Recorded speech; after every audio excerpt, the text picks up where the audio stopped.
Minggu 22 Agustus kemarin. Pasca kebakaran hebat yang menghanguskan pasar tersebut, sejumlah pedagang pasar terpantau tetap beraktivitas.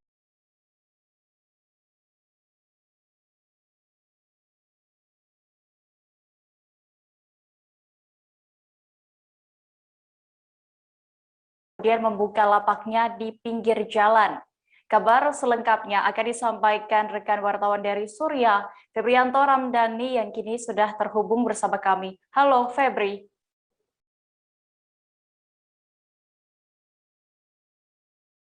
Ya, selamat sore rekan Dea dan selamat sore para pemirsa Tribun Network Tribun News dimanapun Anda berada. Iya, Febri, bisa Anda informasikan ada berapa stand yang terbakar dalam insiden kebakaran kemarin? Oke, baik. Jadi menurut berdasarkan data yang dihimpun oleh petugas pemadam kebakaran Kota Surabaya, ada sekitar 200 stand yang terbakar dengan masing-masing luas tempat stand itu adalah 1 kali 1,25 meter persegi. Untuk jumlah unit armada yang dikerahkan oleh Dinas Pemadam Kebakaran itu ada sekitar 23 unit yang milik PMK Surabaya dan 6 unit bantuan tangki DKRTH Kota Surabaya. Jadi pasca kebakaran hebat yang menghanguskan pasar tradisional di Jalan Pasar Kembang, Tegalsari Kota Surabaya Minggu 22 Agustus 2021, sejumlah pedagang ini masih tetap beraktivitas seperti biasa. Pada saat kebakaran kemarin itu sempat mereka pedagang itu melakukan evakuasi barang dagangannya saat terjadi kebakaran. Saat ini para penjual ini membuka lapaknya di pinggir jalan untuk sementara. Hal itu dikarenakan tempat usahanya terkena kobaran api yang besar. Jadi kebakaran yang menghanguskan pasar itu terletak sumber apinya berada di lantai 2. Jadi menghanguskan lantai 2 yang mana lantai tersebut itu ditempati penjual makanan dan minuman yang mana untuk beristirahat para pedagang dan petugas pasar untuk makan siang. Salah satu pedagang buah ya di pasar tersebut, Ngasiyah 60 tahun, mengungkapkan lokasi yang terbakar itu berada di lantai atas, lantai 2. Ya, ditempati penjual makanan dan minuman, sehingga setiap hari sering menjadi tempat beristirahat petugas pasar dan pedagang. Jadi kalau pemilik lapak yang di atas itu menurutnya itu disuruh nunggu sampai 1 tahun. Sementara penjual lainnya yang istilahnya ya masih di pasar itu, yang istilahnya di lokasi yang sekitar lokasi terdampak itu disuruh sampai 1 minggu sambil menunggu perbaikan selesai. Dan di lantai bawah itu dihuni penjual buah, penjual bumbu, sembako, pakaian, dan daging. Ujarnya ketika ditemui di lokasi hari Senin tanggal 23 Agustus. Nasir juga menceritakan pada saat kebakaran banyak pedagang yang panik berusaha menyelamatkan barang-barang yang beraganya terkena api, tidak terkena api. Kemudian Nasia yang juga jualan di pasar itu sudah lama ya. Jadi beberapa pedagang masih ada yang tokonya, ada juga yang jualan di pinggir jalan. Gitu. Untuk berdasarkan ini ya data yang saya dapat, Dinas Pemadam Kebakaran Kota Surabaya itu menerima berita pukul sekitar 4 sore dan unit tempur Pos Grudo langsung melaksanakan pemadaman. Api pokok padam sekitar pukul 4:30 sore dan pembahasan selesai dinyatakan kondusif sekitar pukul 5 sore. Jadi luas keseluruhan dan luas yang terbakar itu 60 kali 35 meter persegi. Penyebabnya diduga korsleting listrik dan nihil korban jiwa. Jadi berdasarkan data yang dihimpun juga itu warga setempat yang kebetulan mempunyai stand di lantai 2 Pasar Kembang itu awal mulanya melihat api berasal dari lantai 2. Warga yang melihat api semakin besar itu mencoba menyiram dengan alat seadanya, namun kepulan asap semakin membesar. Kepulan api dan asap juga itu lantai 2 dengan kondisi terbakar 70% dari luas bangunan dan imbas ke lantai 1. Hanya saja tidak sampai 1% dari luas bangunan itu. Lantai 1. Kemudian untuk memadamkan api sumber air terdekat menggunakan sumur PMK yang berada di pos polisi pertigaan Kedung Doro. Objek di dalam pasar lantai 2 terdapat merupakan lapak para pedagang Ya, untuk bagian cover pasar di lantai 2 ada ruko dinyatakan aman, hanya bagian dalam lantai 2 yang terbakar. Demikian yang bisa saya laporkan kembali ke studio. Oke, baik. Terima kasih rekan jurnalis dari Surya, Febrianto Ramdhani untuk laporannya. Selamat kembali bertugas. Tribuners, kami akan kembali seusai jeda sejenak. Tetaplah di live update. Oke, apa kabar Bang Ariski di sini untuk strateginya? Kalau saya sendiri di Jumit 37 ini yang semalam baru mulai, Apa yang saya dirasakan udah Kak Fernita? Sebenarnya aku nggak ngerasa itu penangkapan atau penggerebegan atau apapun itu, karena gini loh, posisinya aku Kriteria. main. Jadi kita mengenal disebut dengan scam berdarah. Stroke yang tidak berdarah itu biasanya ditandai dengan adanya penyumbatan. Kalau itu terjadi di sini mungkin pikirnya tidak ke situ kali ya, tapi kalau di Korea atau di Kamboja itu ada beberapa paper yang Saya itu Mas, Ya. dulunya tukang koran. Oh gitu ya. Tukang koran. Ya, saya baca itu Pak. Tuh kan, pernah baca kan? Ya. Jadi kalau saya jadi tanggam, itu udah bersyukur banget. Si anak ini dijadikan sebagai tersangka begitu. Ya, kalau ini kita bicara yang di luar kasus Sebongombo ya. Dikenal dengan nama hujan shower, di mana terdapat batas jelas antara daerah hujan dan tidak hujan yang biasanya terjadi pada fase Berbahaya biasa. itu Kang. Jadi mulai artinya terjadinya perlembekan. Nah itu untuk penetrasi akan sulit. Gitu ya. Dok, saya ini menurut saya memang tidak mudah. Bukan urusan tanah diambil. Kalau misalnya Amerika Serikat sekarang, Rasulullah mengatakan dalam sebuah hadis bahwa berpuasa di 6 hari Syawal itu. Oke, apa kabar Bang Ariski di sini untuk strateginya? Kalau saya sendiri di Jumit 37 ini yang semalam baru mulai, Apa yang saya dirasakan udah Kak Fernita? Sebenarnya aku nggak ngerasa itu penangkapan atau penggerebegan atau apapun itu, karena gini loh, Kembali di live update. Perceraian selama masa pandemi COVID-19 atau Corona di Kota Sorong, Papua. Tren kenaikan kasus ini agak terhambat karena adanya pendekatan selama pemberlakuan pembatasan kegiatan masyarakat atau PPKM. Disebutkan kasus perceraian yang paling banyak adalah masyarakat dari Kota Sorong. Untuk mengetahui lebih detailnya sudah bergabung bersama kami rekan jurnalis Tribun Papua, Sofwan Asyarira Harusun yang kini sudah akan menyampaikan laporannya. Halo, Sofwan. halo Dea. Informasikan jumlah pastinya kasus perceraian di masa pandemi di Pengadilan Agama Kota Sorong, Papua Barat ini. Ya, baik Dea dan juga Tribuners dimanapun Anda berada. Hari ini dapat saya kabarkan dari Kota Sorong, Papua Barat bahwa tren kasus perceraian di Pengadilan Agama Kota Sorong sendiri selama masa pandemi COVID-19 mengalami sedikit kenaikan. Sejak 2020, kasus perdana yang masuk di Indonesia, kasus COVID-19 yang masuk di Indonesia itu, angka perceraian di Pengadilan Agama mencapai 289 kasus. Sementara masuk pada 2021 dari Januari hingga Agustus, tren kasusnya sudah mencapai 225 kasus. Kasus ini baru setengah dari perjalanan kasus di 2021, namun sangat dimungkinkan bahwa kasus ini akan terus berlanjut hingga akhir tahun nanti. Ya. Lalu berdasarkan informasi yang Anda himpun di pengadilan tadi juga, hal apa sebenarnya yang menyebabkan sehingga terjadi perceraian di angka yang meningkat ini? Ya, Dea. Berdasarkan wawancara kami dengan Ketua Pengadilan Agama, maksud saya, Kota Sorong, kasus yang ada di Pengadilan Agama rata-rata mengalami keluhan yang sama, yaitu keluhan masalah ekonomi. Sebelumnya kan ada beberapa keluhan seperti cacat cacat dan lain-lain. Namun selama pandemi COVID-19 ini keluhannya hanya adalah masalah ekonomi, sehingga ada tren tren kasus agak sedikit melonjak, yaitu semua berada pada kasus keluhan ekonomi itu sendiri. Dia.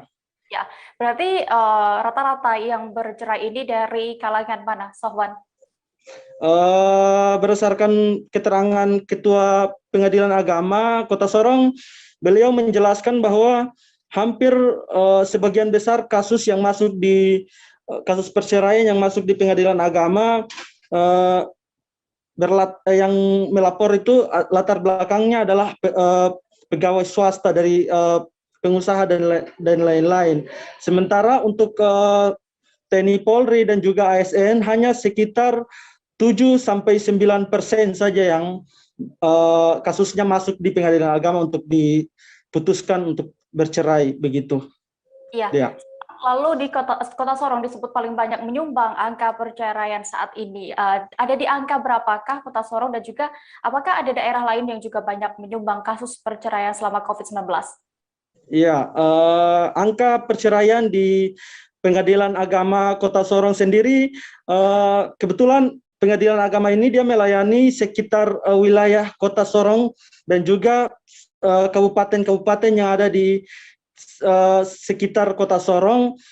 Kebetulan berdasarkan data yang saya himpun, Pengadilan Agama mengeluarkan data kasus terbanyak untuk yang dilaporkan ke Pengadilan Agama untuk bercerai. Itu kasus yang paling banyak adalah warga yang berdomisili di Kota Sorong. Sementara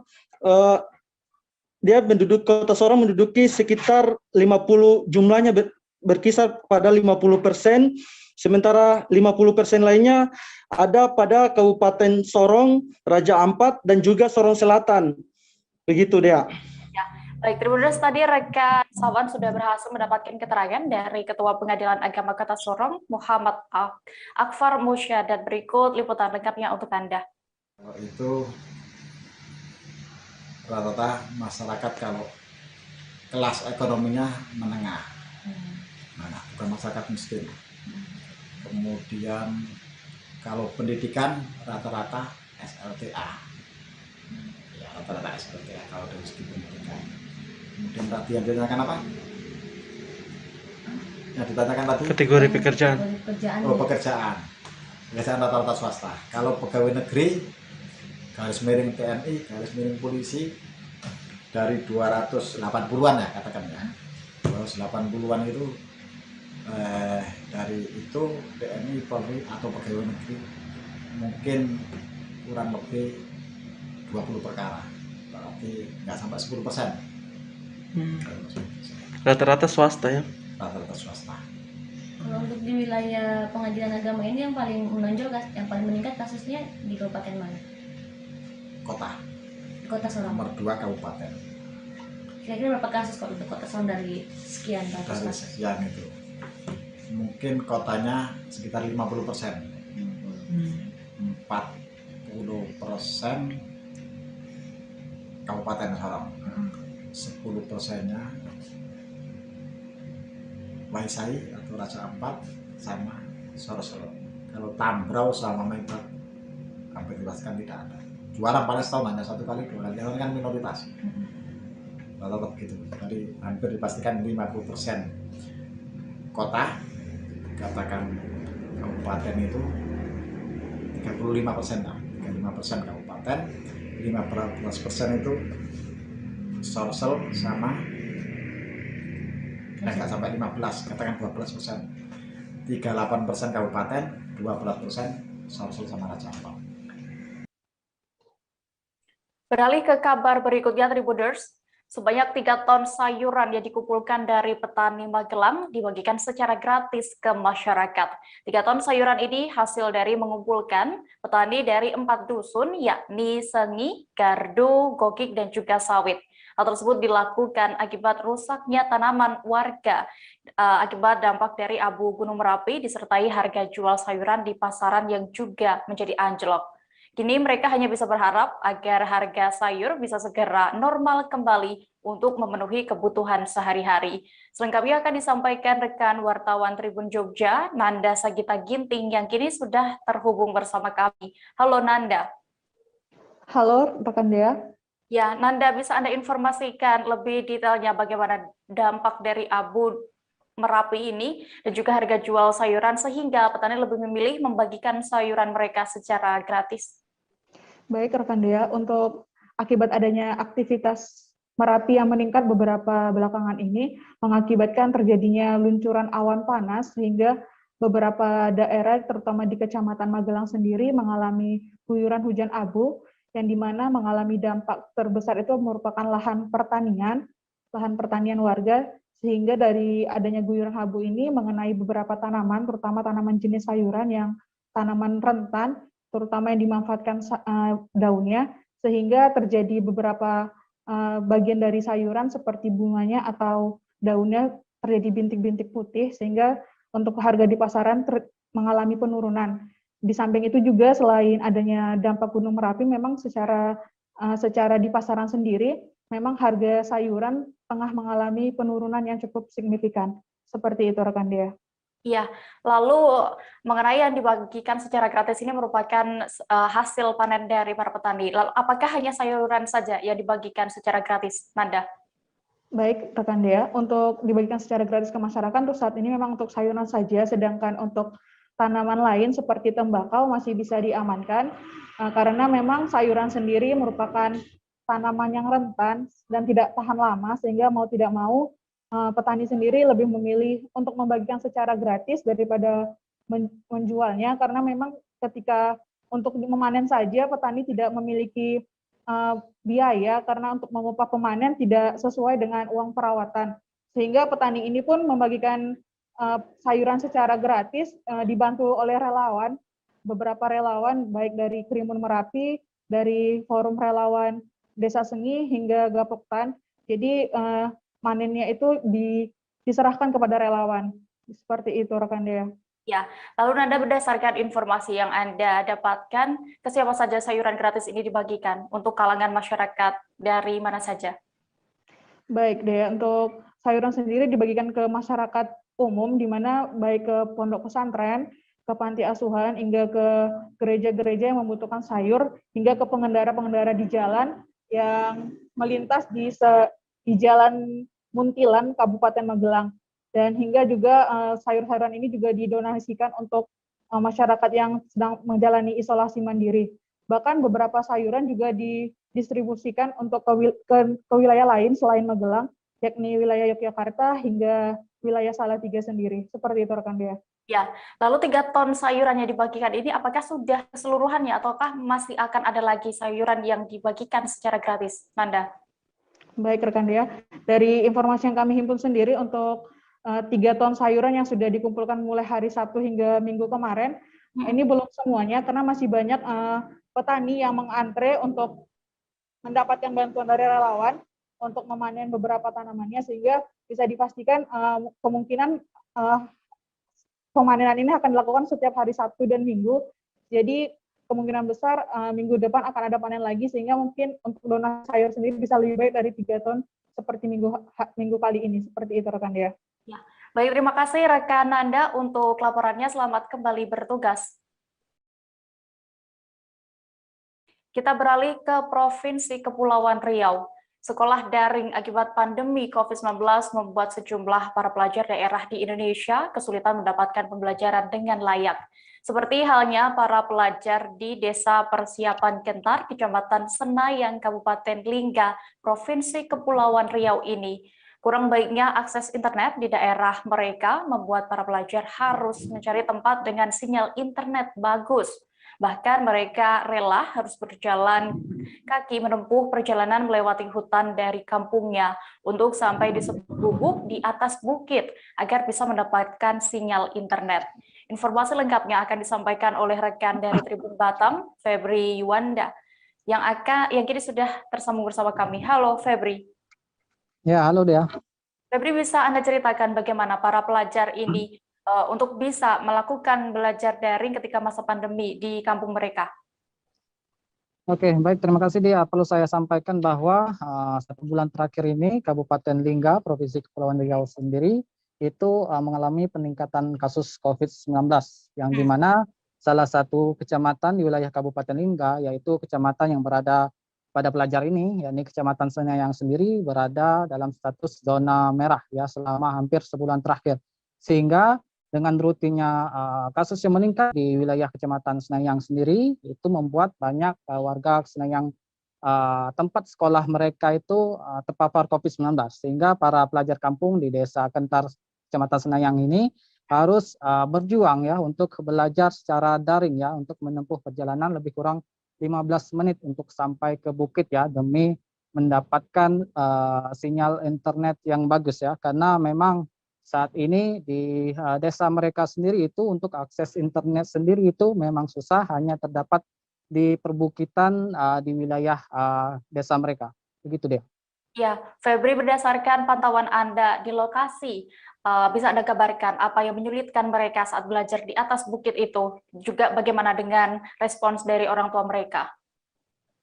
Baik, kalau untuk kesulitan sendiri, tentu banyak kesulitannya sendiri ya. Kalau untuk pertama sendiri itu capek ya, karena memang para pelajar dari kalangan SMP maupun SMA ini harus bolak-balik turun naik bukit, melewati hutan untuk sampai ke sebuah bukit ya untuk mendapatkan sinyal internet. Dan di mana di atas bukit juga kesulitan mereka itu karena di atas bukit keseringan angin kencang. Dan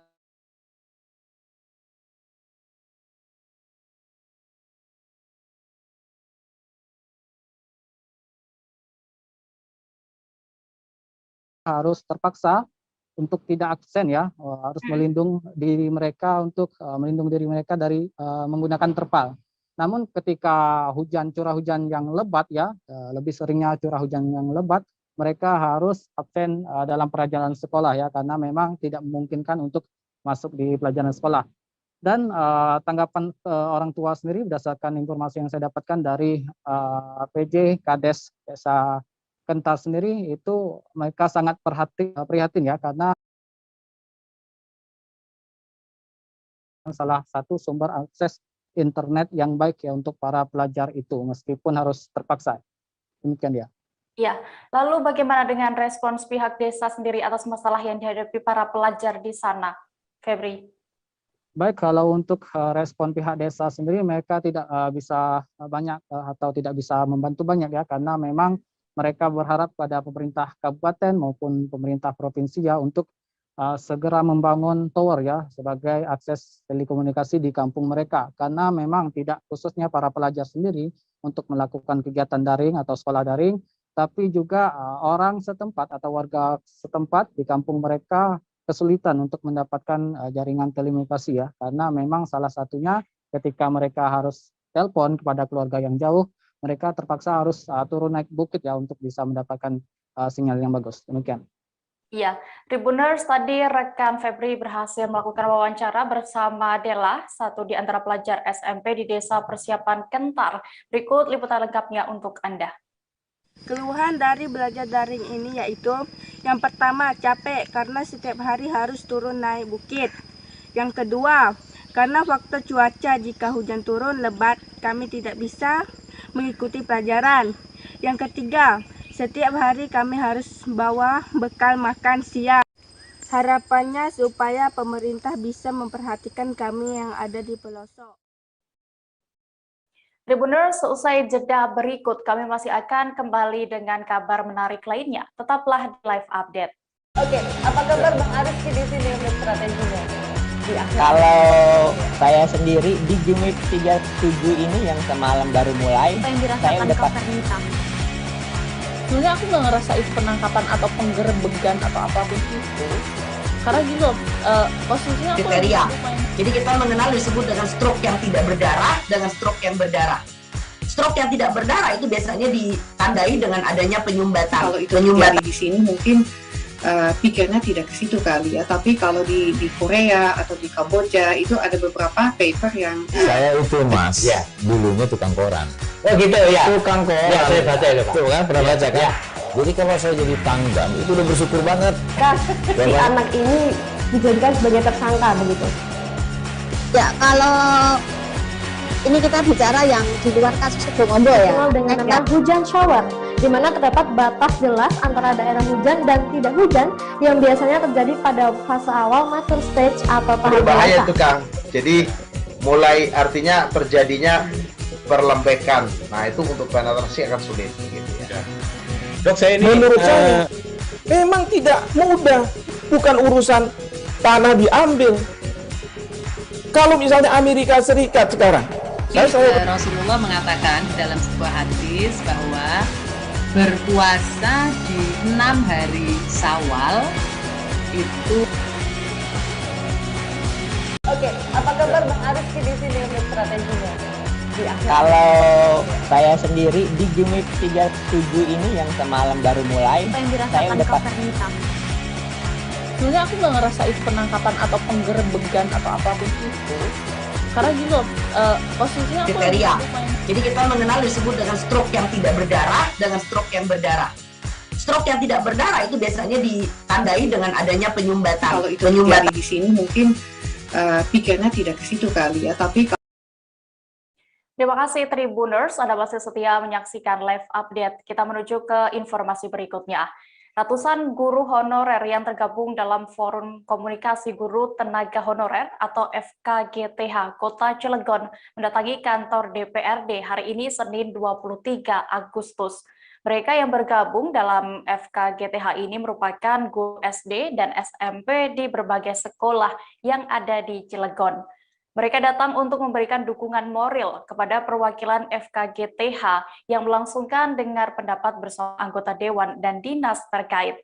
Pantauan Tribun Banten, ratusan guru honorer yang datang ini poster dengan bermacam-macam tulisan. Detail informasinya akan disampaikan langsung oleh rekan wartawan kami dari Tribun Banten, Hairul Ma'arif yang kini sudah bergabung. Halo Hairul. Halo Dea. Ya, Hairul, bisa Anda informasikan lebih detailnya apa sebenarnya tujuan dari para guru honorer ini datang ke kantor DPRD Kota Cilegon? Baik, Dea, terima kasih. Selamat sore Tribuners. Para guru honorer ini datang ke kantor DPRD Dinas Pendidikan, Badan Kepelatihan Pegawai, Badan Kepegawaian Pelatihan dan Pendidikan Kota Cilegon untuk meminta atau memohon dirubah statusnya dari tenaga kerja sukarela menjadi tenaga kerja kontrak. Hal ini dikarenakan menjadi TKS, menjadi guru honorer yang masih menjadi statusnya masih TKS, gajinya dinilai sangat kecil, tidak sampai 1 juta rupiah.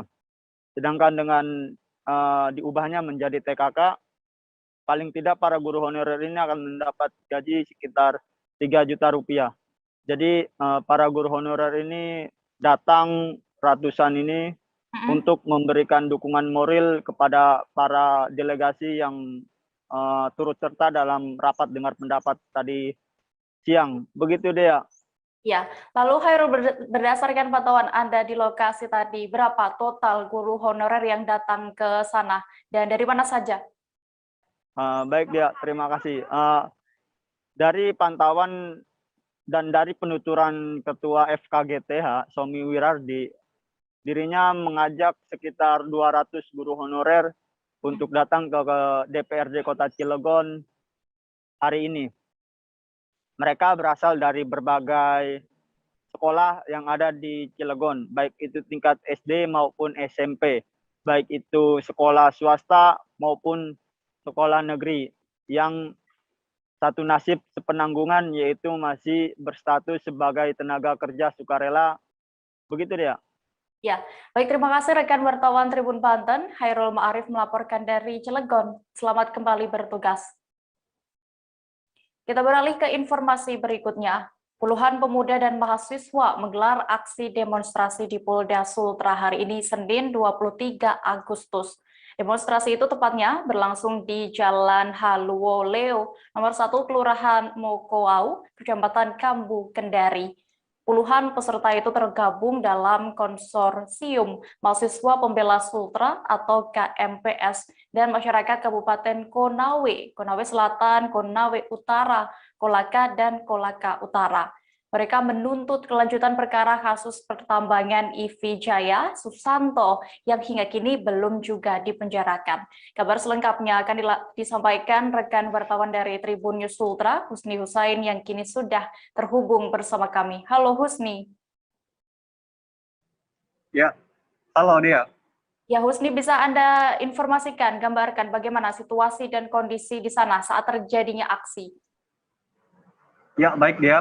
Dapat saya kabarkan bahwa memang telah terjadi aksi yang disenyeliri oleh sekelompok mahasiswa dan pemuda dari Sulawesi Tenggara, tepatnya di Mako Polisi Daerah atau Polda Sultra, sekira pukul 11.00 waktu Indonesia Tengah. Nah Dea, dapat saya kabarkan pula juga bahwa memang puluhan pemuda ini menggelar aksinya dengan membakar ban sehingga menimbulkan kepulan asap tebal yang menghalangi pengguna jalan di area tersebut. Kemudian Dea, dapat saya kabarkan juga bahwa dalam aksi tersebut sempat terjadi aksi dorong-mendorong bersama petugas kepolisian di tempat tersebut, sehingga hal ini menimbulkan ada ketegangan di antara kedua belah pihak. Seperti itu, Dea. Ya, lalu bisa Anda informasikan lebih detailnya tuntutan masa aksi saat melakukan demonstrasi tadi? Dea, masa aksi tersebut menuntut beberapa hal, termasuk atas kelanjutan perkara tambang yang melibatkan IV Jaya Susanto, atas kelanjutan perkara beliau. Kemudian selain meminta Pengadilan Negeri Tinggi Kendari untuk menindaklanjuti perkara tersebut, masa aksi juga menuntut Polda Sultra untuk bersikap netral dan menghentikan pengawalan di wilayah PT AKM. Kemudian mereka juga meminta Ketua DPRD Sultra untuk memanggil pihak PT AKP agar tidak melakukan aktivitas pertambangan di lahan PT AKM. Seperti itu, Dea. Ya. Lalu apakah sudah ada tanggapan dari instansi terkait mengenai tuntutan ini, Husni? Ya, baik Dea. Sebelumnya dapat saya kabarkan bahwa memang setelah menggelar aksinya di Makopolda Sulawesi Tenggara, puluhan pemuda dan mahasiswa ini kembali menggelar aksinya di kantor DPRD Provinsi Sulawesi Tenggara. Nah, sekira 30 menit melakukan aksinya di depan gerbang DPRD Provinsi Sulawesi Tenggara, masa aksi ditemui oleh Ketua Komisi 3 dari Ketua Komisi 3 DPRD Provinsi Sulawesi Tenggara, yaitu Suwandi Andi. Kemudian Suwandi Andi berjanji akan menemui, maksud saya menjenguk dari apa yang menjadi poin tuntutan masa aksi tersebut pada hari Kamis mendatang. Kemudian Dea, sebelumnya masa aksi juga sempat terjadi aksi dorong-mendorong dengan Satpol PP yang menjaga guna menjaga ketertiban pada masa aksi. Demikian yang dapat saya laporkan. Baik, terima kasih rekan Husni Husain melaporkan dari Kota Kendari. Selamat kembali bertugas. Kita menuju informasi berikutnya. Terjadi insiden plafon dan tembok ambruk di sebuah pusat perbelanjaan Margo City, Depok, Jawa Barat pada Sabtu 21 Agustus lalu. Polisi menemukan adanya kebocoran pipa gas yang diduga menyebabkan ledakan hingga mengakibatkan lift barang jatuh, kemudian plafon dan tembok bangunan ikut ambruk. Seorang pria bernama Muhammad Novandri menjadi korban meninggal dunia dalam insiden ini. Novandri diketahui merupakan seorang pegawai satu di antara gerai makanan yang ada di pusat perbelanjaan itu. Untuk mengetahui lebih detailnya sudah bergabung bersama kami rekan jurnalis Warta Kota, Miftahul Munir, yang akan menyampaikan laporan. Halo Munir. Halo Dea. Ya Munir, bisa Anda informasikan sebenarnya Muhammad Novandri, korban meninggal dunia ini mendapatkan luka dari di mana saja? Oke, untuk luka Muhammad Novandri ini berada di bagian kepala bagian belakang, kemudian lengan kanan luka bakar, kemudian pelipis mengalami memar, dan di bagian juga ada luka bakar. Demikian rekan Dea. Ya, lalu korban Novandri ini cukup banyak ya mengalami luka yang diderita. Lalu apakah juga sudah diketahui penyebab pastinya kematian dari korban ini? Untuk penyebab kematian korban sendiri diduga karena pembuluh darah bagian kepala belakang pecah sehingga korban meninggal dunia, walaupun sempat beberapa jam pasca kejadian dirawat di rumah sakit. Demikian rekan Dea. Ya, lalu Anda juga sudah sempat bertemu dengan pihak keluarga dari korban. Lalu bagaimana? Apakah pihak keluarga ini sempat memiliki firasat sebelum kepergian Novandri? Untuk pihak keluarga sendiri tidak memiliki firasat atau gelagat mencurigakan dari korban ini. Namun sempat ada sepupu Novandri yang bernama Ilham bermimpi tentang kepergian dari Novandri, di mana dalam mimpi itu Novandri berpamit kepada keluarga, kepada sepupunya bernama Ilham untuk pergi. Demikian rekan Dea. Kemudian juga satu lagi, korban juga sempat meminta untuk dibelikan handphone kepada kakaknya pada 1 hari sebelum peristiwa itu terjadi. Demikian rekan Dea. Ya, lalu bisa Anda gambarkan bagaimana sosok dari almarhum Novandri?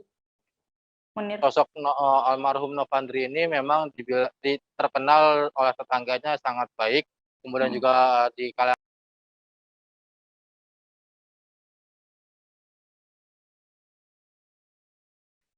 Halo? ya. Jadi di keluarga dia menjadi tulang punggung dan sangat baik juga kepada saudara-saudara, tetangga, dan lainnya. Demikian rekan Dea. Baik. Tribuners, tadi rekan Munir sudah berhasil mendapatkan keterangan dari kakak korban bernama Ani. Berikut hasil wawancara lengkapnya untuk Anda. Keterangan pihak rumah sakit penyebab meninggal Bang Novandri ini apa sih? Pihak rumah sakit sih belum ngasih tahu apa ininya meninggalnya kenapa, cuman ini aja pembuluh darahnya di sini pecah. Udah itu aja, terus banyak mengeluarkan darah dari telinga sama hidung aja udah. Cuma itu aja sih pihak rumah sakit. Pihak rumah sakit hanya menyatakan itu aja. Cuma itu aja. Sempat dirawat berapa jam di rumah sakit setelah kejadian? Dari pukul 5:30 ya sampai dia meninggal 4 subuh itu dia meninggal kan. 3:30 subuh meninggal. 3:30 subuh dia meninggal. Terus dimandiin juga di sana, udah bersih sekitar pukul 8 pagi sampai rumah sini. Hari Minggu berarti? Iya, hari Minggu pagi jam 8 pagi udah sampai di rumah. Udah dalam keadaan bersih, udah dikafanin.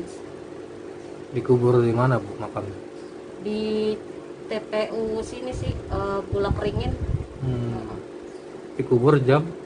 Sekitar jam 10-an kita tumpuk sama makam kakek. Makam kakek.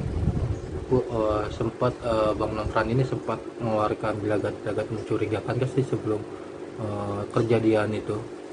Enggak sih, kita juga nggak punya firasat apa-apa. Dia juga biasa aja, normal. Orang Kamis Jumat itu dia libur kerja kan. Nah, satu itu giliran dia masuk. Biasanya di jalan jam 10, ini jam 8 udah jalan. Katanya mau nongkrong dulu sama manajernya, katanya gitu. Udah cuma itu aja sih, dia nggak ada firasat, kita juga nggak ada, kayak biasa aja. Tapi Bu, Jangan kemana-mana Tribuners, kami akan kembali selesai jeda sejenak. Tetaplah di live update. Oke, apa kabar Bang Ariski di sini untuk strateginya? Kalau saya sendiri di Jumip 37 ini yang semalam baru mulai, saya udah sebenarnya aku nggak ngerasa itu penangkapan atau penggerebegan atau apapun itu, karena gini loh, posisinya aku kriteria. Jadi kita mengenal disebut dengan stroke yang tidak berdarah dengan stroke yang berdarah. Stroke yang tidak berdarah itu biasanya ditandai dengan adanya penyumbatan. Kalau itu terjadi di sini mungkin pikirnya tidak ke situ kali ya, tapi kalau di Korea atau di Kamboja itu ada beberapa paper yang saya itu Mas, dulunya tukang koran. Oh gitu ya. Tukang koran. Ya, saya baca itu Pak. Tuh kan pernah baca kan? Ya. Jadi kalau saya jadi tanggam itu udah bersyukur banget. Si anak ini dijadikan sebagai tersangka begitu. Ya, kalau ini kita bicara yang di luar kasus Bung Ombo ya. Dengan nama hujan shower, di mana terdapat batas jelas antara daerah hujan dan tidak hujan yang biasanya terjadi pada fase awal mature stage atau tahap berbahaya dewasa. itu Kang. Jadi mulai artinya terjadinya perlembekan. Nah itu untuk penetrasi akan sulit begitu ya. Dok, saya ini menurut saya memang tidak mudah. Bukan urusan tanah diambil. Kalau misalnya Amerika Serikat sekarang, Rasulullah mengatakan dalam sebuah hadis bahwa berpuasa di 6 hari Syawal itu. Oke, apa kabar Bang Ariski di sini untuk strateginya? Kalau saya sendiri di Jumit 37 ini yang semalam baru mulai, Apa yang saya dirasakan udah Kak Fernita? Sebenarnya aku nggak ngerasa itu penangkapan atau penggerebekan. Masih di live update, kita memasuki kabar berikutnya Tribuners. Kondisi memprihatinkan terlihat saat kegiatan pembelajaran tatap muka atau PTM terbatas di SD Negeri Eretan Wetan 2, Kecamatan Kandang Haur, Kabupaten Indramayu. Para murid di sana terpaksa belajar di tengah kepungan banjir rob. Sembari menyimak materi dari guru, kaki para murid itu terendam banjir yang masuk ke dalam kelas. Selengkapnya akan disampaikan rekan jurnalis Tribun Cirebon, Handika Rahman, yang kini sudah terhubung bersama kami. Halo Handika. Halo Dea. Handika, bagaimana kondisi kegiatan belajar mengajar di SD Negeri Eretan Wetan 2 Indramayu ini? Bisa Anda gambarkan? Baik Dea, bisa saya sampaikan untuk kondisi di SD Negeri Eretan Wetan 2 Indramayu ini merupakan kawasan yang sering dilanda oleh banjir rob khususnya. Karena kawasan SD tersebut berada di pesisir utara Pulau Jawa. Nah, untuk kondisi memulai PTM dalam beberapa hari terakhir ini, mereka para murid itu harus belajar di tengah kepungan banjir, ya, di mana banjir ini selalu datang secara tiba-tiba dan ini mengganggu kegiatan belajar mengajar di sana, Dea. Iya, lalu apakah memang banjir rob ini sering melanda kawasan setempat? Menurut keterangan dari kepala sekolah tadi, beliau mengatakan bahwa banjir rob ini sering melanda nyaris setiap hari. Jika dihitung dalam hitungan bulan, itu hanya 1 minggu saja banjir tidak melanda kawasan setempat. Hal ini pula yang mengakibatkan genangan air di SD 2 Eretan Wetan Indramayu ini digenangi banjir rob selama 2 tahun terakhir ini, Dia. Iya, lalu Handika, terkait fenomena ini yang memang hampir setiap hari, apakah juga turut merusak sarana dan prasarana di sekolah itu? Baik ya, untuk sarana dan prasarana di SD Negeri 2 Eretan Wetan ini hampir seluruhnya rusak berat, khususnya pada kelas-kelas murid ya.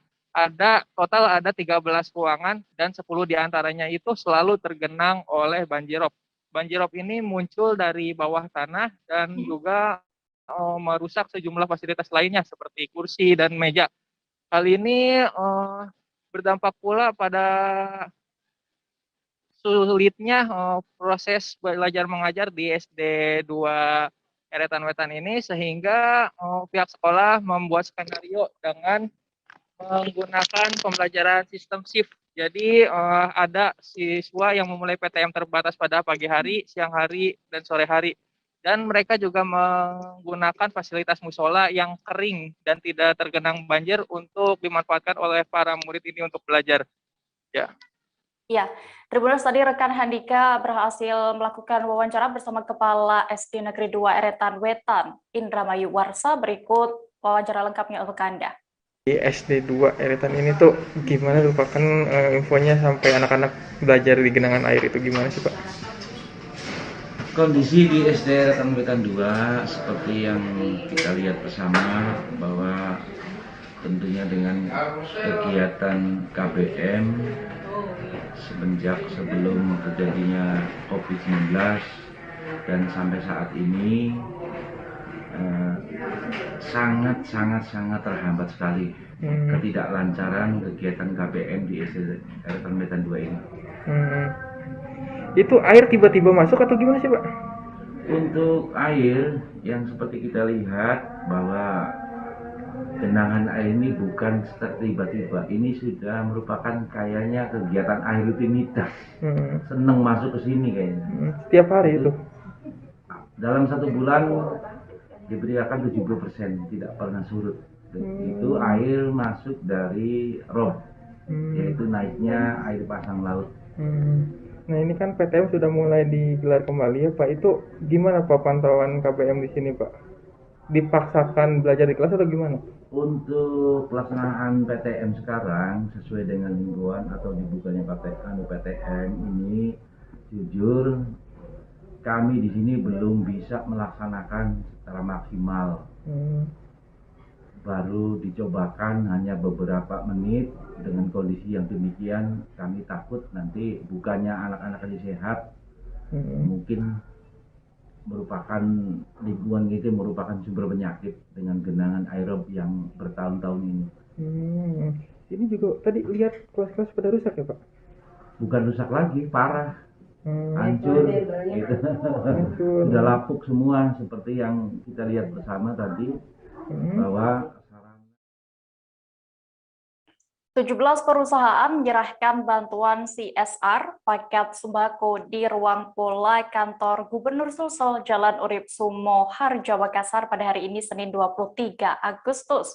Puluhan ribu paket sembako ini nantinya akan diserahkan kepada Pemda di 24 kabupaten kota di Sulawesi Selatan. Sebelum acara penyerahan bantuan CSR, secara simbolis ini Forum Komunikasi Pimpinan Daerah Forkopimda memberikan arahan, dimulai dari Pangdam 14 Hasanuddin, lalu Kapolda Sulsel, kemudian Ketua DPRD Sulsel, dan terakhir PLT Gubernur Sulsel. Informasi lengkapnya akan disampaikan oleh rekan dari Tribun Timur, Fadli Ali, yang kini sudah tersambung bersama kami. Halo Fadli. Iya, halo Dea. Fadli, bisa Anda informasikan apa inti dari arahan Kapolda Sulsel kepada PLT Gubernur dan Ketua DPRD Sulsel pada pertemuan di kantor Gubernur siang tadi? Iya, rekan Dea, benar sekali bahwa siang tadi sekitar pukul 10 waktu Indonesia Tengah, di mana Forum Komunikasi Pimpinan Daerah yang terdiri dari Pangdam 14 Hasanuddin, Kapolda Sulsel, Ketua DPRD Sulawesi Selatan, dan PLT Gubernur Sulawesi Selatan bergantian memberikan arahan kepada seluruh perwakilan dari 24 kabupaten kota di Sulawesi Selatan. Yang menarik, pada saat Kapolda Sulsel, Irjen Pol Merdisam memberikan arahan, dan memberikan arahan dalam arahannya itu, ia berharap kepada PLT Gubernur Sulawesi Selatan dan juga Ketua DPRD Sulawesi Selatan untuk melahirkan perda terkait penanganan COVID-19, di mana perda tersebut mengatur salah satunya bagaimana proses vaksinasi ini bisa berjalan sesuai dengan harapan, di mana yang menargetkan 80% warga di Sulawesi Selatan, utamanya sasaran sekitar 7 juta lebih, ini dapat tervaksinasi hingga akhir tahun. Begitu rekan dia. Iya, Fadli, berdasarkan informasi yang Anda himpun saat pertemuan tadi, mengapa sebenarnya perlu ada perda penanganan COVID-19, di mana di dalamnya juga membahas terkait vaksinasi? Iya, rekan dia, bahwasanya tentunya di 24 kabupaten kota, utamanya pemerintah, kepala daerahnya sendiri tentu memiliki semacam kebijakan dan intervensi yang akan dilakukan bagaimana proses penanganan COVID-19 ini dapat dilakukan. Pada saat yang sama tentunya perlu bantuan atau semacam hukum yang dilindungi begitu, bagaimana mereka melakukan intervensi lalu didukung oleh peraturan daerah yang mengikat sehingga tidak terjadi hal yang tidak diinginkan, atau dalam artian hukum disalahkan oleh pemerintah daerah itu saat melakukan intervensi atau kebijakan tersebut, rekan Dea. Ya, lalu bagaimana respon PLT Gubernur Sulsel terkait arahan Kapolda Sulsel itu, rekan Fadli?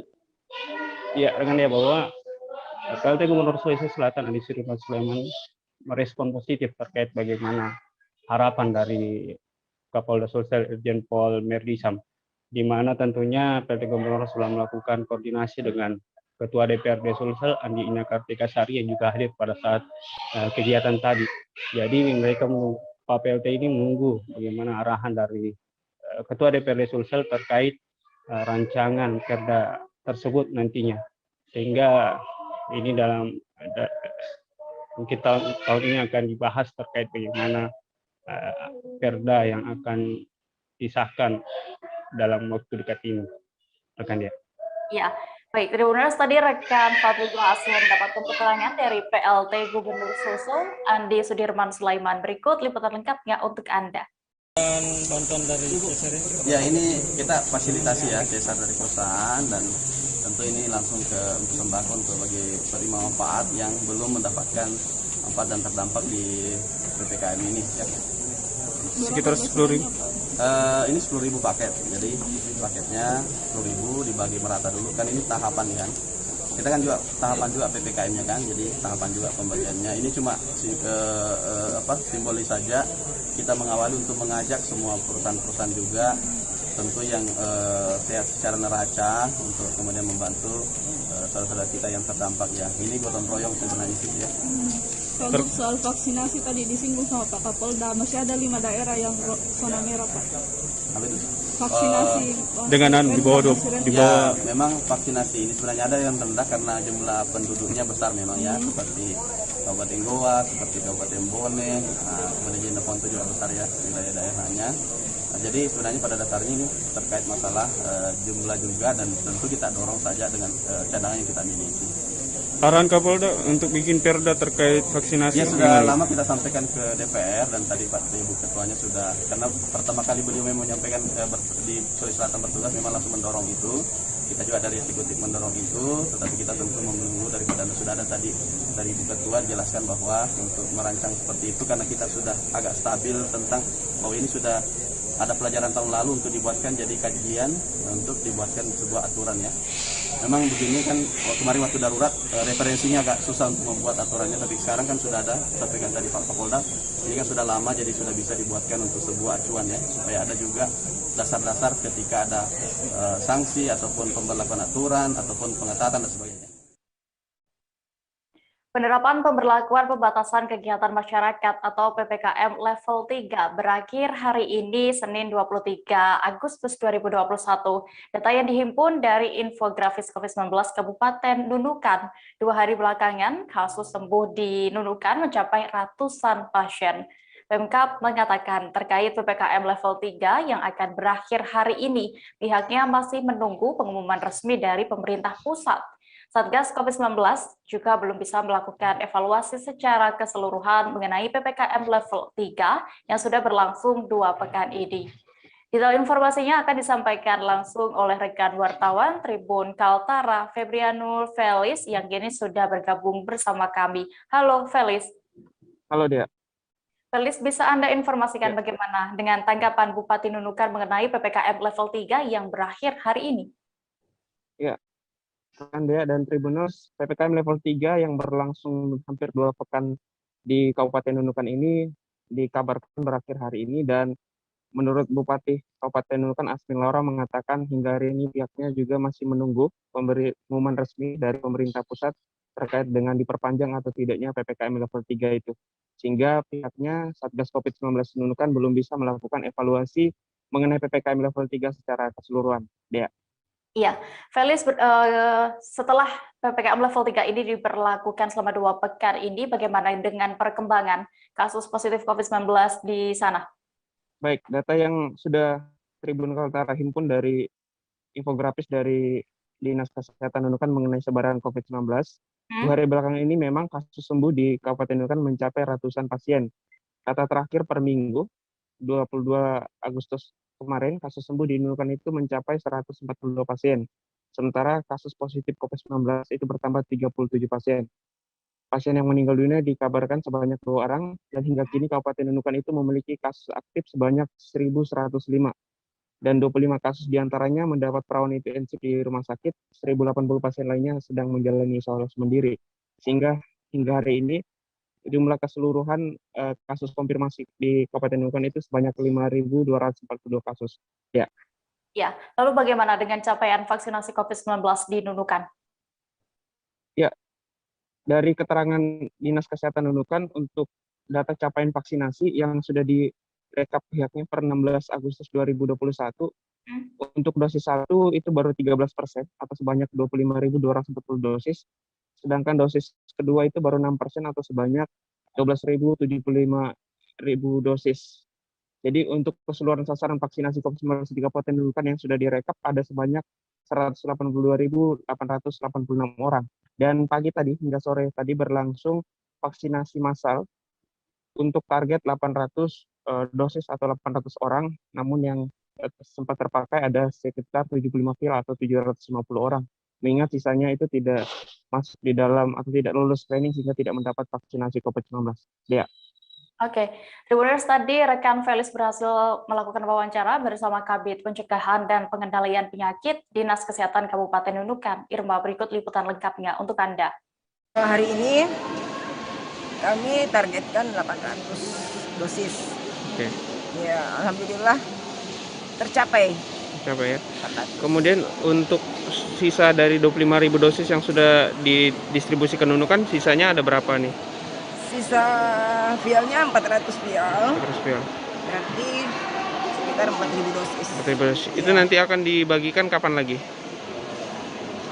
Untuk minggu ini dari dosis tersebut nanti Rabu kami siapkan untuk 100 vial, 80 sampai 100 vial. Oke. Terus kemudian untuk dosis 1 ya. Terus kemudian hari Jumat untuk dosis 2 kami siapkan juga. Oke.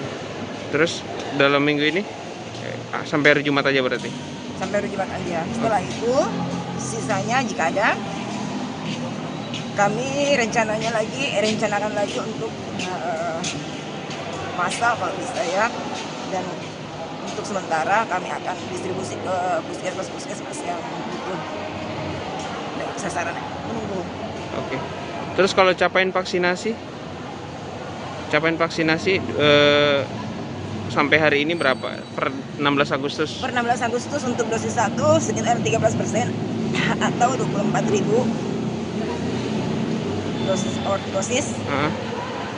Terus kalau untuk dosis 2-nya sekitar 6% atau 12.000 lebih dari 182 sekian. Ribu. Oke. Sejauh ini kendalanya apa? Di lapangan?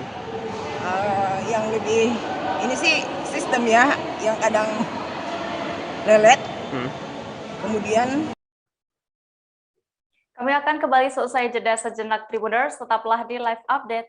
Oke, apa kabar Bang Ariski di sini untuk strateginya? Kalau saya sendiri di Jumip 37 ini yang semalam baru mulai, saya udah sebenarnya aku nggak ngerasa itu penangkapan atau penggerbegan atau apapun itu, karena gini loh, posisinya aku kriteria. Jadi kita mengenal disebut dengan stroke yang tidak berdarah dengan stroke yang berdarah. Stroke yang tidak berdarah itu biasanya ditandai dengan adanya penyumbatan. Kalau itu terjadi di sini mungkin pikirnya tidak ke situ kali ya, tapi kalau di Korea atau di Kamboja itu ada beberapa paper yang saya itu Mas, dulunya tukang koran. Oh gitu ya. Tukang koran. Ya, saya baca itu Pak. Tuh kan pernah baca kan? Jadi kalau saya jadi tanggam itu udah bersyukur banget. Si anak ini dijadikan sebagai tersangka begitu. Ya, kalau ini kita bicara yang di luar kasus Bongombo ya. Dengan nama hujan shower, di mana terdapat batas jelas antara daerah hujan dan tidak hujan yang biasanya terjadi pada fase awal mature stage atau tahap berbahaya dewasa. itu Kang. Jadi mulai artinya terjadinya perlembekan. Nah itu untuk panel. Anda masih menyaksikan live update Tribuners. Informasi selanjutnya datang dari Kalimantan Selatan. Berkepanjangannya, pandemi COVID-19 memang memunculkan dampak yang cukup kompleks. Apalagi sejak 10 Agustus 2021 kemarin, Kabupaten Tanah Laut atau Tala, Provinsi Kalimantan Selatan, termasuk salah satu daerah yang menerapkan pemberlakuan pembatasan kegiatan masyarakat atau PPKM level 4.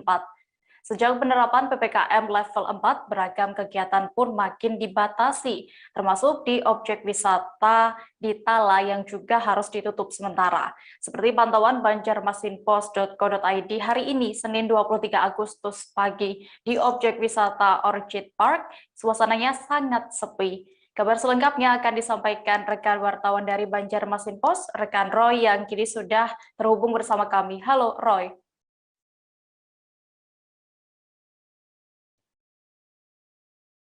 Halo, rekan Roy. Halo, iya. Ya. Roy, bisa Anda informasikan bagaimana dengan kondisi objek wisata di Kabupaten Tanah Laut selama pandemi, khususnya saat ini? Ya, baik. Saya informasikan objek wisata di Kabupaten Tanah Laut sejak diberlakukannya PPKM level 4, seluruhnya ditutup sementara selama penerapan PPKM level 4 tersebut, dan tentunya tidak ada aktivitas sama sekali, termasuk objek-objek wisata yang ada di tengah kota Pelihari, diantaranya seperti Taman Anggrek atau Orchid Park. Ya, memang semuanya sepi begitu, Mbak. Ya. Roy, lalu hingga kapan sebenarnya penutupan wisata di Tala ini jika kasus COVID masih tinggi, dan jika ditutup ini bagaimana dengan perawatan dan lain-lainnya? Ya, penutupan sementara dimulai sejak 10 Agustus seiring dengan penerapan PPKM level 4 hingga hari ini ya 23 Agustus. Dan untuk hari ini belum terkonfirmasi dari Satgas Covid, sudah berupaya untuk menghubungi, cuman belum terkonfirmasi apakah diperpanjang ataukah bagaimana. Cuman kalau kita melihat dari kebijakan pemerintah pusat, memang sepertinya PPKM level 4 termasuk di Kalimantan Selatan juga diperpanjang. Sepertinya seperti itu. Dan selama masa penutupan sementara ini memang perawatan menjadi tidak maksimal seperti yang terpantau pagi tadi ketika saya mencoba melihat kondisi Orchid Park yang berada di persis di tengah kota, itu juga banyak seperti daun-daun berserakan di halaman begitu, kemudian beberapa selasar untuk tempat bersantai juga tampak kusam begitu ya. Gitu. Walaupun memang ada pembenahan beberapa tempat seperti pengecatan begitu, cuman secara umum memang tampak bahwa selama musim pandemi yang dibarengi dengan PPKM level 4 ini memang berimbas terhadap sunyinya. Memang penutupan sementara itu kemudian juga berdampak ke kondisi objek wisata yang memang menjadi kurang terawat seperti dalam kondisi normal begitu. Iya, lalu bagaimana dengan Dinas Pariwisata terkait? Apakah melakukan pembinaan dan perawatan wisata terutama milik pemerintah daerah, rekan Roy? Ya, untuk di Kabupaten Tanah Laut ada 4 objek wisata yang dikelola oleh pemerintah daerah, dalam ini melalui Dinas Pariwisata. Untuk yang di luar kota itu ada 4 ya, kalau di dalam kota juga ada beberapa. Yang milik Pemkab melalui Dinas Pariwisata pengelolaannya memang upaya itu selalu ada, tapi memang selama pandemi ini anggaran cukup terpangkas signifikan sehingga anggaran terbatas, kemudian otomatis juga pemeliharaan di objek-objek wisata punya daerah juga menjadi berkurang. Tapi memang selalu masih ada beberapa item yang dilaksanakan, walaupun masih bersifat spot-spot, masih artinya kecil-kecil, seperti ketika selasar yang saya pantau tadi, hampir semuanya itu mulai lapuk, tetapi yang dapat dibenahi pada saat ini baru sekitar paling 10 meter ya dari sekian panjang selasar itu begitu, karena memang keterbatasan anggaran. Jadi pembenahan yang dilakukan baru sebatas spot-spot terpencar-pencar gitu, kecil-kecil begitu. Iya, baik. Tribuners, tadi rekan Roy berhasil mendapatkan keterangan dari Kepala Dinas Pariwisata Tanah Laut Ismail Fahmi. Berikut liputan lengkapnya untuk Anda. Orchid Park ini kan kita baru tahun ini menerimanya, mungkin prosesnya ya tahun kemarin lah, di akhir tahun 2020 kita diserahkan dari DPR KPLH. Nah, kemudian kita mencoba masukkan anggaran. Nah, dari awalnya memang kondisinya sudah ada yang rusak dan sebagainya. Nah, setelah kita terima, kemudian kita coba anggarkan untuk perbaikan di tahun 2021. Nah, kondisinya memang masih belum optimal untuk perbaikannya. Kemudian lagi ditambah dengan situasi COVID-19, jadi pengunjungnya agak kurang. Nah, sehingga ya yang namanya pengunjungnya sangat-sangat kurang. Kemudian juga di awalnya memang sudah ada beberapa kerusakan, kemudian perbaikan juga kita belum optimal, sehingga kondisinya masih belum maksimal seperti yang kita harapkan lah, seperti itu. Yang sudah mulai dilakukan perbaikan apa nih Pak saat ini? Yang kita coba perbaikan dari selasar yang depan dekat sungai itu kan ada sebagian yang sudah kita coba perbaiki. Kemudian ada pengecetan, kemudian juga ada perbaikan. Di situ kan sebenarnya ada sarang burung yang sangkar tuh ya cukup rusak parah waktu kemarin itu. Nah, jadi sementara itu dulu yang kita coba perbaiki selama ini. Kalau nantinya mungkin bisa sama dilanjutkan lampu lah. Berarti mungkin masih ada kemungkinan Insya Allah, dilanjutkan insya lagi Allah kita coba lagi usulkan di perubahan tahun ini, mudah-mudahan itu bisa menjadi lebih baik lagi. Ya, karena selasar itu di bagian depan juga kayaknya sudah mulai lakukan Pak ya, sehingga perlu segera diperbaiki kembali ya. Karena itu pembangunannya sekitar 5 tahun yang lalu. Dan ini memang kondisinya masih ditutup juga Pak ya? Ya, kondisinya kan masih ditutup, sekarang diperpanjang lagi. Jadi memang ya yang namanya tidak ada pengunjung, itu kesannya agak sedikit kurang terawat. Gubernur Kalimantan Timur Isra Nur memberikan secara langsung santunan kepada puluhan anak yatim piatu. Anak-anak itu menjadi yatim piatu seusai ditinggal orang tuanya meninggal dunia lantaran COVID-19. Pemberian santunan tersebut dilaksanakan di ruang Ruhui Rahayu pada hari ini Senin 23 Agustus. Dalam sambutannya, Isra Nur menyebut kebijakan ini sebagai ketulusan dan keikhlasan pemerintah dalam memberikan bantuan kepada anak-anak. Untuk mengetahui lebih detailnya, sudah bergabung bersama kami rekan jurnalis Tribun Kaltim, Gino Prayudi yang akan menyampaikan laporan. Halo Gino. Ya, halo Dea, selamat sore. Ya, Gino bisa Anda informasikan berapa total anak-anak penerima santunan dari pemerintah ini? Oke, untuk saat ini pada hari Senin ini khususnya di Kota Samarinda terlebih dahulu.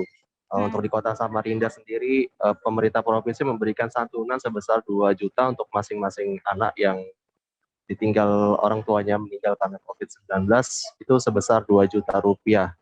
Dan ini merupakan satu dari 3 kebijakan jangka pendek, menengah, dan panjang yang dilakukan oleh pemerintah Provinsi Kalimantan Timur. Dan ini katanya menurut Isra Nur sendiri akan dilakukan di seluruh 10 kabupaten kota yang ada di Provinsi Kalimantan Timur. Ya. Ya, lalu berapa total nantinya anak-anak yang akan menerima santunan dari pemerintah? Dari informasi Isra Nur sendiri mengatakan untuk data-data yang diterima itu masih difluktuatif karena memang pandemi masih berlangsung dan kemungkinan untuk adanya penambahan data dari dinas sosial masing-masing kabupaten kota juga akan terus bertambah seiring berjalan waktu. Dan untuk data yang ada saat ini dari provinsi sendiri mencatat sekitar 221 penerima bantuan dari pemerintah Provinsi Kalimantan Timur. Dan 2 juta nantinya pemerintah akan memberikan santunan berupa biaya pendidikan mulai dari tingkat SD, SMP, SMA hingga kuliah. Oke, dan untuk bantuannya sendiri untuk khususnya pendidikan itu nanti berasal dari beasiswa, baik itu dari beasiswa yang digelontorkan pemerintah berupa beasiswa Kaltim Tuntas ataupun sponsor-sponsor dari beberapa perusahaan daerah maupun BUMN yang ada di Kalimantan Timur ya. Ya, Gino, tadi Anda sebutkan bahwa santunan ini merupakan satu di antara program dari pemerintah di sana. Lalu apakah ada lain program lain untuk anak-anak yatim piatu ini yang ditinggal orang tuanya meninggal lantaran COVID-19? Ya, untuk saat ini untuk program terhadap COVID-19 kepada keluarga ataupun anak-anak yang meninggal dunia dikarenakan pandemi COVID-19 itu tidak hanya santunan langsung berupa uang tunai maupun beasiswa pendidikan. Dari informasi yang saya dapat barusan juga ada santunan bagi ahli waris khususnya yang ditinggal karena sakit COVID-19. santunan itu rencananya akan diberikan sebesar 10 juta. Namun untuk saat ini memang masih belum keluar untuk secara resmi karena memang masih menggodok persyaratan yang pasti melalui peraturan Gubernur Kalimantan Timur. Dan untuk santunan itu yang jelas dari penuturan Isranur yang harus menyertakan surat kematian dengan alasan sakit karena COVID-19 ya. Iya, baik. Rekan Cino tadi juga sudah berhasil mendapatkan keterangan Tribuners dari Gubernur Kalimantan Timur, Isranur, dan juga perwakilan penerima santunan yatim piatu dari Gubernur. Berikut liputan lengkapnya untuk Anda. Kita menyerahkan secara simbolis bagi santunan untuk anak-anak yatim piatu yang dengan tanda petik orang tuanya untuk kota Samarinda. Jadi jumlahnya saya lupa Samarinda berapa gitu, tapi total se-Kalimantan Timur itu sampai sekarang terdata 200. Jadi masing-masing untuk satu anak sama semua antara umur 1 tahun sampai dengan 18 tahun sama 2 juta rupiah. Ini adalah program kebijakan pemerintah provinsi untuk jangka pendek. Jangka panjangnya adalah bagaimana menampung mereka dan merawat mereka, membina mereka di panti-panti asuhan sosial yang ada. Kita sudah memiliki program itu untuk bagaimana mereka bisa ditampung di sana ya. Untuk pendidikan jangka panjangnya tentu ini terkait dengan pendidikan lanjutan. Jadi jangka menengahnya tadi sampai dengan SMA itu, lulus SMA itu semua ditanggung oleh pemerintah provinsi. Tempatnya, fasilitasnya, sekolahnya dan segala macam. Nah, kalau jangka panjangnya nanti mereka setelah SMA itu untuk melanjutkan ke perguruan tinggi. Nah, ini tidak terlalu sulit karena fasilitas banyak. Misalnya program beasiswa Kaltim Tuntas itu kan ada tiap tahun. Atau berkoordinasi membantu masih belum dari masa depannya nanti. Masalahnya kan ini kan masih jangka panjang. Pak, dengan adanya bantuan dari Pemkot sendiri, seperti apa Pak perasaannya? Ya alhamdulillah Mbak ya, sangat berterima kasih. Paling tidak ada perhatian gitu. Jadi dari situ kita kan nggak merasa terabaikan Mbak karena adanya pandemi ini gitu. Jadi ini kan merasa diperhatikan gitu oleh pemerintah daerah. Juga kan dari segi pendidikannya sudah terjamin Mbak. Iya Mbak. Nah, mudah-mudahan waktu ini nanti bisa terlaksana dengan baik Mbak. Kamar Dagang dan Industri Sulawesi Utara melaksanakan kegiatan Peduli Kasih. Kegiatan ini berlangsung di Jalan Boulevard 2, Pitung Karangria, Tuminting. Hadir secara langsung di lokasi mewakili Ketua Umum Kadin Sulut, Rio Dondo Kambe, ada 4 wakil ketua yaitu juga ada Wong Kwe Chen, Stefan Obaja Fogas, Judi Serang, dan David Kalalo. Pengurus Kadin Sulut disambut langsung oleh Camat Tuminting Bonik Saweho. Selengkapnya akan disampaikan rekan jurnalis Tribun Manado, Fistal Mukuan, yang kini sudah terhubung bersama kami. Halo Fistal. Halo Dea. Fistal, bisa Anda informasikan atas dasar apakah di Sulut ini membuat kegiatan peduli kasih? Ya, selamat sore jelang malam Tribuners. Peduli kasih yang dilakukan oleh Kadin Sulut, Kamar Dagang dan Industri Sulawesi Utara ini masih dalam rangka pandemi COVID-19. Sehingga Kadin Sulut ini membuat kegiatan dengan peduli kasih untuk membantu sesama di tengah pandemi ini. Dea. Ya, lalu apa saja yang diberikan dan berapa banyak totalnya dalam kegiatan peduli kasih ini, Fistal? Ya, dari bantuan yang diberikan oleh Kadin Sulut ini hanya berupa beras, beras yang diberikan 500 kilo keseluruhan yang dibagi per paket 5 kilo sehingga menjadi 100 paket. Karena saat ini masih di tengah pandemi, dari tim Kadin Sulut tidak mau dengan adanya terjadinya kerumunan, sehingga dari para wakil yang hadir mewakili Ketua Kadin Sulut yang disambut langsung oleh Camat Tuminting hanya memberikan kepada beberapa perwakilan saja secara simbolis. Nanti dari pemerintah kecamatan yang membagikan satu persatu kepada masyarakat yang hadir saat itu, namun tetap memperhatikan protokol kesehatan.